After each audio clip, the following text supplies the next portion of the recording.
الحمد لله رب العالمين. الحمد لله قدم من شاء بفضله وأخر من شاء بعدله.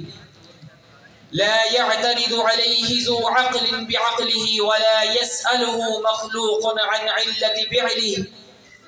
هو الكريم الوهاب حازم الأحزاب ومنشئ السحاب ومنزل الكتاب ومسبب الأسباب وخالق الناس من تراب.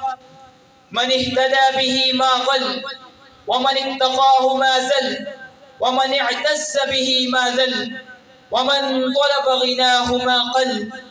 له الكبرياء والجبروت عز وجل. تم كماله وحسن جماله وكرمت أفعاله وأصابت أقواله. اطلع فستر وعلم فغفر وحلم بعد أن قدر وذكر من ذكر وزاد من شكر وقسم ظهر كل من تجبر وكبر.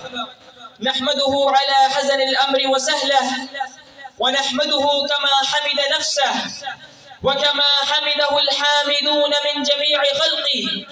ونستعينه استعانة من فوض أمره إليه ونستغفره استغفارا مقرا بذنبه ومعترفا بخطيئته. ونشهد أن لا إله إلا الله وحده لا شريك له. له الملك وله الحمد وهو على كل شيء قدير. وأشهد أن محمدا عبده ورسوله الذي ما ظل وما زل وما ذل وما مل وما كل وما غل فما صلى لأن الحكمة ترعاه والله أيده وهداه. فما ظل لأن الله هاديه وجبريل يكلمه ويناديه. وما ذل لأنه صاحب أمانة وصيانة وديانة. وما مل وما كل لأن له همة كريمة.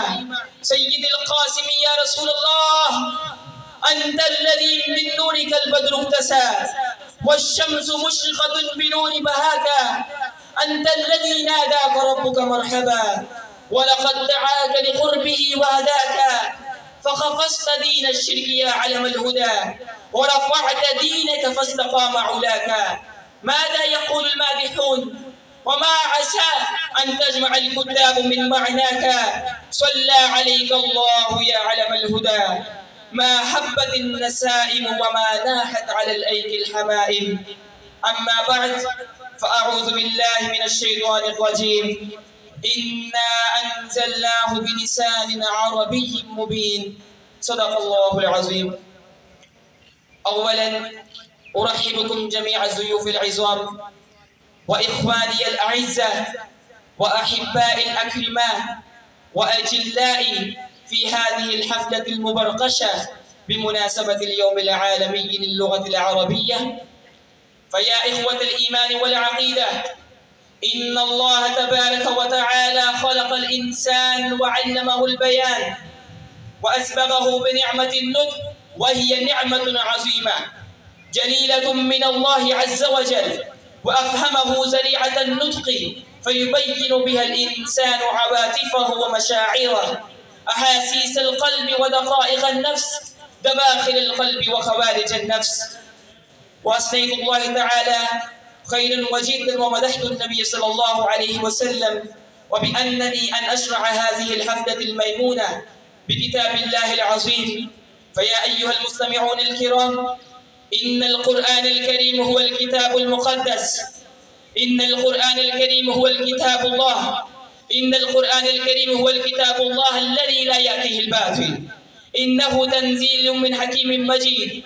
تنزيل من رب العالمين. كتاب أحكمت آياته ثم فصلت من لدن حكيم خبير. كتاب مبارك ليدبروا آياته. كتاب لا ريب فيه. كتاب لا يمسه إلا المطهرون. كتاب يقص علينا أحسن القصص. كتاب ينبئنا أنباء الغيب. كتاب بشرى للمؤمنين وغيظ للكافرين. كتاب أتقن وأحكم.